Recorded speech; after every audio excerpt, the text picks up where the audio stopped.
सनातन का अर्थ ही नहीं पता। अब तक तो ये हिंदुस्तान बनाना चाहते थे, अब तक हिंदुओं की बात कर रहे थे, इन्होंने लगा कि हिंदू सब तो फर्जी है, हिंदू तो कोई धर्म नहीं होता, फिर सनातन पे ले आए अब ये लोग। इनको कहीं ना कहीं धर्म की चाशनी खानी है, जो सदियों से इनकी पूर्वज खाते आ रहे हैं।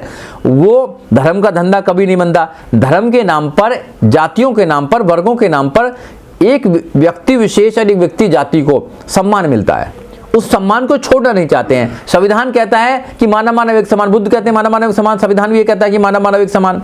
आर्टिकल 14 ही बात कर रहा है कि कानून के सामने सब बराबर हैं, कानून के समक्ष सब बराबर हैं, कानून का प्रोटेक्शन सब लोगों को मिलेगा। मगर ये मनुस्मृति को लेकर आना चाहते हैं, ये अपनी जाति को सर्वश्रेष्ठ बताना चाहते हैं। तो जाति का मोह नहीं छोड़ा जा रहा। संविधान तो जाति के मोह को छोड़ने की बात करता है। तो अब ये कहते हैं कि अगर हिंदू राष्ट्र बन गया तो हिंदू में सबसे ऊपर कौन रहेगा? ब्राह्मण रहेगा। तो ब्राह्मण अपने अस्तित्व को बचाने के लिए, अपने उस झूठे सम्मान को बचाने के लिए ये सभी लड़ाई लड़ रहा है। आपने देखो जितने आंदोलन को सारे ब्राह्मण कर रहा है। अगर संविधान का विरोध कर रहा तो ब्राह्मण कर रहा है, आरक्षण का विरोध कर रहा तो ब्राह्मण कर रहा है, अगर जाति को बनाए रखना चाहता है तो ब्राह्मण बनाए रखना चाहता है। अगर ढोल गवार शुद्ध पशु नारी की बात अगर हमारे लोग करते हैं, कहते हैं कि ये गलत है, इसको निकाल दो, तो ब्राह्मण खड़ा हो जाता है, नहीं नहीं हमारे पूर्वज ने अच्छा लिखा था ये, और इनके पूर्वज ने जाति बताई। और अब तो यहां तक बात हो गई है कि ये बात सिद्ध हो गई है कि आरएसएस के मुखिया मोहन भागवत ने ये कह दिया है कि जाति ब्राह्मणों ने, पंडितों ने बनाई है। नहीं नहीं कह रहे हैं, वो एक ही बात होती है, ब्राह्मण पंडित एक ही बात होती है, कहीं अलग से नहीं आ गए, दोनों एक ही बात होती है। किसी को पूछ लो गांव में, तो ब्राह्मणों ने जाति बनाई है। और जब जाति और भगवान ब्राह्मणों ने बनाए हैं तो ये जाति को खत्म क्यों होने देंगे? नहीं होने देंगे। सफाई दी गई है ना, पंडित और ब्राह्मण में अंतर होता है। देखिए पंडित तो एक कोई भी हो सकता है, लेकिन ब्राह्मण ब्राह्मण होता है। आप देखिए कोई अंतर नहीं होता है। इनके स्पष्टीकरण को हम अच्छी तरह जानते हैं। जैसे तारण का अर्थ बार बार बताते हैं कि तारण का अर्थ शिक्षा होता है। आज से पहले तो तारण का अर्थ मारना पीटना होता था, डांटना होता था, मगर अभी गीता प्रेस ने मोहर लगा दिया कि भैया ताड़ने का अर्थ मारना पीटना नहीं होता, तारण का अर्थ होता पढ़ाई करना। तो नई नई डिक्शनरी कहाँ से लेके आते हैं? अब इनकी अलग है। तो आप इन लोगों के वादियों को क्या दिक्कत है अगर हिंदू राष्ट्र मनुस्मृति रामचरितमानस से? देखो ये दिक्कत क्यों नहीं है। ये कोट पैंट टाई जो आई है ये बाबा साहब डॉक्टर अम्बेडकर के संविधान से आई है, किसी ग्रंथ से नहीं आई है। इन ग्रंथों में हमारी स्थिति क्या थी, इवन महिला की स्थिति क्या थी, देश की 50% महिला को तारण का अधिकारी बताया, उनको पैर की जूती समझने का काम किया गया। ऐसे ग्रंथों से कभी भी देश आगे नहीं बढ़ सकता है। अगर किसी ग्रंथ से देश आगे बढ़ा है तो संविधान से आगे बढ़ा है। वो समय और था, तो समय बदल रहा है। कोई समय नहीं बदल रहा है। आज 21वीं सदी चल रही है, आज कलम का युग चल रहा है, कलम का। आज कलम के युग में सबको बराबर का अधिकार है। अपने बच्चे को, एक छोटे से छोटा व्यक्ति, गरीब से गरीब व्यक्ति अपने बच्चे को IAS, PCS, doctor, engineer, professor, जज, वकील, इवन यहां तक देश का प्रधानमंत्री, देश का राष्ट्रपति बना सकता है। ये इनको दुख है कि एक गरीब का बच्चा कैसे मुख्यमंत्री बन जाएगा, एक गरीब का बच्चा कैसे आईएएस, आईपीएस बन जाएगा। ये दुख है इनको। दुख ये है कि गरीब का बच्चा कैसे आपका न्यायाधीश बन जाएगा, जो न्याय करेगा। तो ये दुख है इनको संविधान से। पर आप लोगों पे आरोप है, आप समाज को गुमराह कर रहे हैं। देखिए गुमराह जो कर रहे हैं उस पूरे देश को पता है। हम समाज के लोगों को हम अवेयर कर रहे हैं, संविधान के प्रति अवेयर कर रहे हैं, अपने उनके अधिकारों के प्रति अवेयर कर रहे हैं। हम लोगों से कह रहे हैं कि अपनी स्वतंत्रता, भाईचारा, अपने संविधान को बचा कर रखिए। अगर आपने अपने संविधान की मूल भावनाओं को बचा के नहीं रखा तो ये लोग फिर दोबारा आपका शोषण करेंगे। हम शोषण से बचाना चाहते हैं, हम अंधविश्वास से बाहर निकालना चाहते हैं, हम डर से बाहर निकालना चाहते हैं, हम ये धर्म के धंधे से बाहर निकालना चाहते हैं। जब तक लोग इससे बाहर नहीं निकलेंगे, अपने बच्चों को अच्छी एजुकेशन नहीं देंगे, क्योंकि आज ब्राह्मण अपने बच्चों को अच्छी एजुकेशन दे रहा है, वो विदेश में भेज रहा है, और हम क्या कर रहे हैं?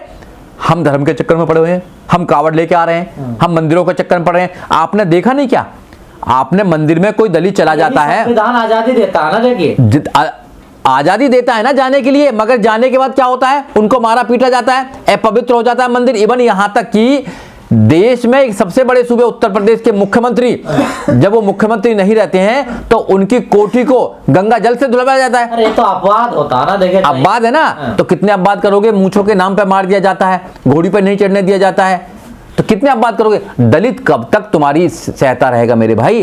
दलित को सिर्फ बाबा साहब डॉक्टर अम्बेडकर को पढ़ना चाहिए। अगर SC ST OBC माइनॉरिटी, जिस देश का जो शूद्र अपने आप को बता रहा है, वो अगर बाबा साहब डॉक्टर अम्बेडकर के बताए हुए रास्ते पर चलेगा तो सारी समस्याओं का ताला खुल जाएगा। वो बाबा साहब डॉक्टर। क्यों करते हैं आप लोग? हम विरोध नहीं करते हैं, ये गलत फहमी है आपकी कि हम विरोध करते हैं। हम विरोध नहीं करते हैं, हम देश के लोगों को जागरूक कर रहे हैं कि आज की डेट में जहां देश में संविधान चलता है, संविधान के अकॉर्डिंग देश चलता है, धर्म ग्रंथों के अकॉर्डिंग देश नहीं चलता है। अगर कोई भी कह दे कि धर्म ग्रंथों के अकॉर्डिंग देश चलता है तो आप जो सजा देना चाहते हो दे देना। ये देश संविधान से चलता है, देश की हर चीज संविधान से चलता है। तो संविधान में जो हमारे अधिकार हम मांगेंगे नहीं मांगेंगे, लोगों को जागरूक करेंगे नहीं। मैं बता रहा हूं आपको, संविधान को कुछ लोग बदलना चाहते हैं, इसलिए बदलना चाहते हैं कि वो जाति का वर्चस्व बनाना चाहते हैं। वो जाति के नाम पर वो झूठा सम्मान लेना चाहते हैं। जो जाति के नाम पर हमेशा से खाते रहे, सम्मान लेते रहे, वो सम्मान ना चला जाए कहीं। एक गरीब आदमी भी अपने सम्मान की बात ना करने लगे, एक गरीब आदमी भी अपने अधिकारों की बात ना करने लगे, एक गरीब आदमी भी अपने रोजगार की बात ना करने लगे, एक गरीब आदमी एमएलए एमपी कहीं विधायक ना बन जाए, कहीं का सीएम ना बन जाए, राजा ना बन जाए। तो भैया संविधान को बदल दो। संविधान तो अधिकार देता है इनको, नौकरी करने का अधिकार है, अच्छे अच्छे कपड़े पहनने का अधिकार, अच्छे घरों में रहने का अधिकार, अच्छी बिजनेस करने का अधिकार। भाई ये तो टाई पैंट कोट पहनने लगे हैं, अच्छे अच्छे गाड़ियों में चलने लगे हैं, अच्छे अच्छे घरों में रहने लगे हैं। इस बात की दिक्कत है, इनको दिक्कत है, इनके पेट में दर्द हो जाता है। अच्छे अगर सुंदर बच्चों को देख के एससी एसटी ओबीसी के बच्चों को पढ़ा लिखा देखने के बाद इनके पेट में दर्द हो जाता है। तो ये दर्द जो है इसकी दवाई है हमारे पास। पेट के दर्द की दवाई बाबा साहब डॉक्टर अम्बेडकर दे के गए हैं कि भैया जिनको दर्द हो या जिनको खुजली हो तो भैया उसकी सबकी दवाई है। संविधान सबकी दवाई है। संविधान को पढ़ो, संविधान को बचाओ, अपने बच्चों को पढ़ा के आगे बढ़ाओ। बस आप हिंदुओं को कमजोर कर रहे हैं। देखिए, हम ना तो हिंदुओं को कमजोर कर रहे हैं, ना हम मुसलमानों को कमजोर कर रहे हैं, हम इस देश को मजबूत कर रहे हैं। जो लोग हिंदू मुसलमानों को आपस में लड़ाने का बात करता है, भाई भाई में वो बंटवारा करने का काम करता है, वो यहाँ पर दंगे कराने की प्लानिंग करता है, देश को कमजोर करने की बात करता है, उन लोगों से हम कहना चाहते हैं कि अब तुम देश को कमजोर नहीं कर सकते हो। हिंदू मुसलमान के नाम पर तुम देश के नौजवानों को गुमराह नहीं कर सकते हो। देश में संविधान चलता है जो सबको अधिकार देता है। और मैं आपके चैनल के माध्यम से देश के नौजवानों को कहना चाहता हूं कि मेरे भाइयों, आज जाग जाओ। अगर नहीं जागे तो ये देश कभी भी फिर सोने की चिड़िया नहीं बन पाएगा। ये कैसे सोने की चिड़िया बन जाए? इसको ये खराब कर देंगे, इसको बदनाम कर देंगे। आज भी एक भाई दूसरे भाई से नफरत करता है, जाति के नाम पर, धर्म के नाम पर। जाति धर्म निकाल दीजिए। बाबा साहब डॉक्टर अम्बेडकर ने जब संविधान बनाया तो उसमें जाति नहीं लिखी थी, उसमें लिखा था be the people of India. हम भारत के लोग, हम भारत के लोग हैं। हमारी पहचान यही है। न हिंदू से पहचान है, न मुसलमान से पहचान है, न सिख से पहचान है, न किसी और से पहचान है। हमारी पहचान है भारतीय से। हम भारत के लोग हैं और इस देश का नाम इंडिया, दैट इज भारत है। हमें अपनी पहचान को बरकरार रखना चाहिए। अगर देश को मजबूत करना है तो भाईचारे को मजबूत करना पड़ेगा, और भाईचारे को जो मजबूत नहीं करना चाहता है वो इस देश को कमजोर करना चाहता है। और इस देश को कमजोर कौन करना चाहता है ये आपको पता होना चाहिए। उसकी सरकार दोबारा नहीं आनी चाहिए। आप जैसे लोगों पे हमला हो रहा है, स्वामी प्रसाद मौर्य पे हमला हो गया। देखो, हमले तो होते रहेंगे। जब भी इस देश में सत्य बोला जाता है, सत्य को जेलों के अंदर बंद किया जाता है। मगर उनको पता होना चाहिए कि हर जमाने में, हर तारीख में ऐसे लोग हुए हैं जो कभी भी सत्ता से नहीं डरते हैं। वो बोलेंगे, सत्य बोलेंगे, अपने लोगों को जागरूक करेंगे, देश के लोगों को जागरूक करेंगे, क्योंकि वो देश से मोहब्बत करते हैं, इस देश को अच्छा बनाना चाहते हैं, देश के नागरिकों को अच्छा बनाना चाहते हैं, वो भाईचारा पैदा करना चाहते हैं, और संविधान की मूल ढांचा है, जो मूल भावना है, उनको जिंदा रखना चाहते हैं। ये हमारी पहचान है और यही हमारा मिशन है। देखिए, कुछ लोगों ने ठेका ले रखा है हिंदू मुसलमान करने का। कुछ इधर हैं, कुछ उधर हैं, तो उनको सिर्फ मुद्दा बनाना है हिंदू मुसलमान का। मदनी साहब ने ये तो बोला नहीं कि भैया देश में रोजगार, देश में शिक्षा लोगों को मिलनी चाहिए।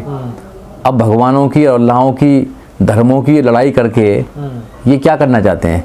ये देश को धर्मों के आधार पर चलाना चाहते हैं। जबकि इन दोनों लोगों को, हिंदुओं को और मुस्लिमों को ये पता होना चाहिए कि देश धार्मिक ग्रंथ से नहीं चलता है, ये भारत के संविधान से चलता है। तो इसलिए पब्लिक में ऐसी बातें नहीं आनी चाहिए जो संविधान को कमज़ोर करें। और इनकी ये बातें आज के समय में कोई रिलेवेंस ही नहीं रखती है, क्योंकि देश जो है वो संविधान से चल रहा है और संविधान की बात करनी चाहिए। कि जितने भी धार्मिक गुरु हैं, चाहे इधर वाले हों चाहे उधर वाले हों, चाहे हिंदू हों चाहे मुसलमान हों, कोई भी धार्मिक गुरु कभी भी संविधान की बात नहीं करता है। कोई कोई अपने धर्म को बड़ा बताता है, कोई अपने धर्म को बड़ा बताता क्यों है। करते हैं धर्म को? ये राजनीति है पूरी, ये समझना पड़ेगा, राजनीति है पूरी। जब तक तुम धर्म की बात नहीं करोगे तो धर्म का धंधा कैसे चलेगा? धर्म का धंधा जब ही चलता है जब आप धर्म की बात करते हैं। और दोनों ही तरफ लूट है। जो हिंदू हैं, हिंदू धर्म जो धर्मगुरु हैं, वो अपने अनुयायियों को वो बेवकूफ़ बनाते हैं, उनको वो अंधविश्वासी बनाते हैं और उनसे पैसा लूटते हैं। इधर मुस्लिम जो हैं, जो धर्मगुरु हैं, वो अपने अनुयायियों को बेवकूफ़ बनाते हैं, उनको अंधविश्वासी बनाते हैं और उनसे पैसे लूटते हैं। तो इनका ये जो धर्मगुरु हैं, इनका धंधा यहीं से चलता है। तो धर्म की बात करेंगे, धर्म को बड़ा बताएंगे, संविधान से चलेगा ना। तो मैं इनको यही बताना चाहता हूँ, ना कुरान से चलेगा, ना बाइबल से चलेगा, ना गीता से चलेगा, ना रामायण से चलेगा, देश संविधान से चलेगा। और ये जो संविधान की बात नहीं करते हैं आजकल, तो आपने देखा जिन्होंने संविधान की कसम खाई थी कि हमें संविधान को बचाना है, वो भी संविधान की बात नहीं करते हैं। वो भी राम की बात करेंगे या किसी गणेश की बात करेंगे, धर्मों की बात करेंगे। तो इट मीन्स कि सारी समस्याओं की जड़ एक ही है, वो है धर्म। धर्म की कट्टरता किसी भी धर्म में हो वो सही नहीं होती इंसानियत के लिए।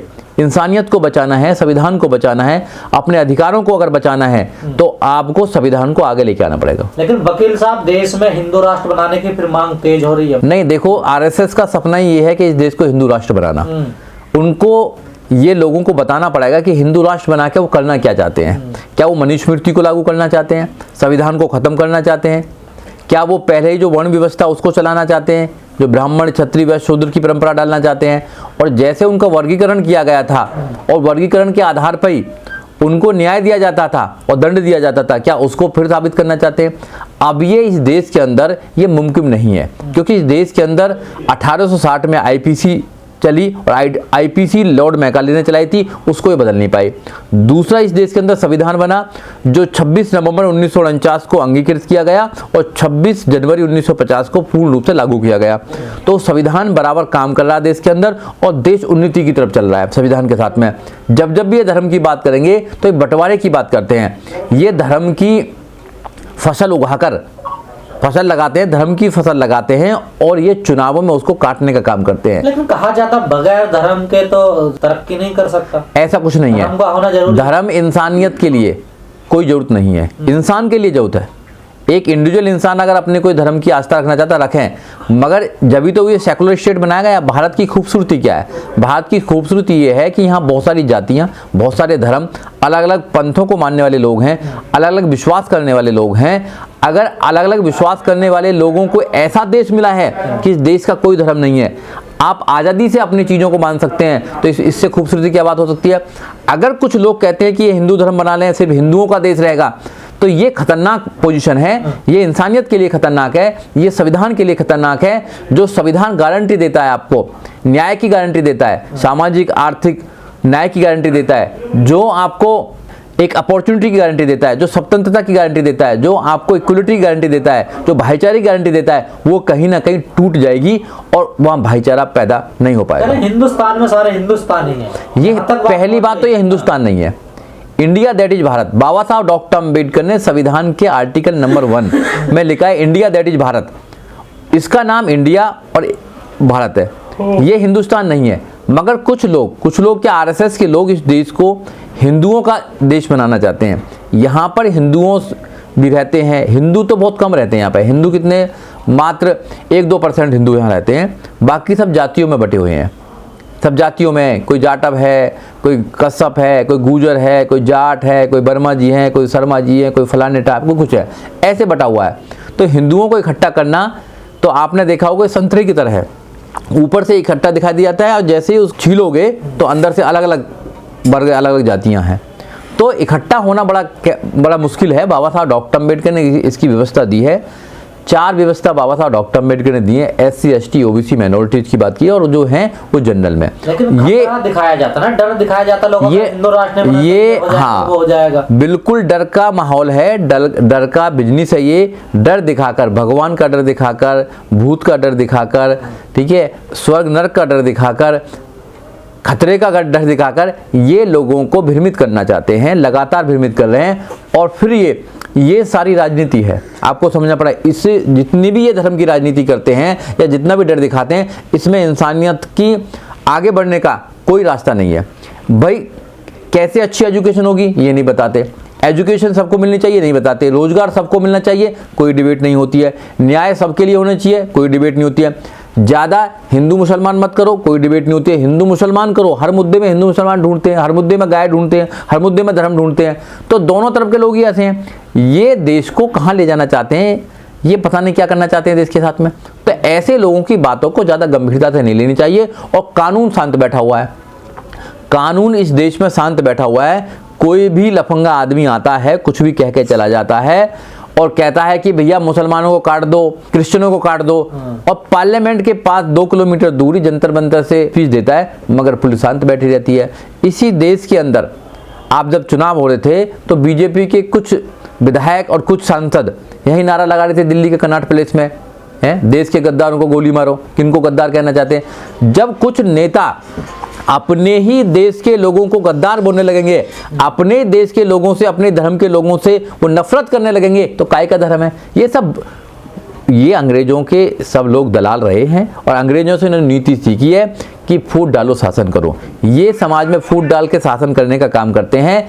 इसलिए मेरा कहना है कि जितने भी धार्मिक कट्टर लोग हैं, जितने भी धर्मगुरु हैं, उनके किसी भी बात में आने की जरूरत नहीं है।